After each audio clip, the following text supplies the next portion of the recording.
Hello साथीहरू नमस्ते। अनि म चाहिँ आज तपाईँहरूलाई यसो जानकारीको लागि मैले आजभन्दा 6 महिना पहिला आइपिओ भरेको थिएँ होइन। अनि त्यसपछि मैले चाहिँ आज त्यसलाई हेरेँ क्या। हेरिसकेपछि मेरो आइपिओ परेको रहेछ।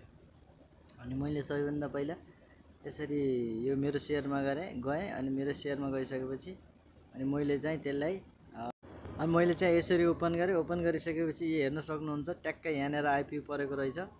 त्यसपछि यहाँनिर चाहिँ टोटल करेन्ट सेयर भनेपछि भ्यालु 11,138.80 रहेछ होइन। मैले चाहिँ किनेको चाहिँ मैले यो 100 हो होइन। त्यसपछि मलाई लाग्छ 10 किता परेको छ। अनि यो यतातिरको यो देख्नुहुन्छ 10 किता परेको रहेछ। अनि तपाईहरु पनि यसरी आइपिओ भर्न चाहनुहुन्छ भने ठ्याक्कै तपाईको चाहिँ अहिले आइपिओ खुलेको छ, तपाईहरु भर्न सक्नुहुन्छ। आइपिओ खुलेको छ अहिले है।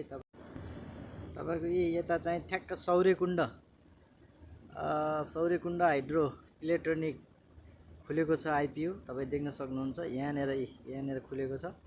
तपाई ट्याक्क यहाँनिर यता यो बटनमा गएर तपाई अप्लाई गर्न सक्नुहुन्छ है। एप्लाई गर्न सक्नुहुन्छ। अनि त्यसपछि तपाई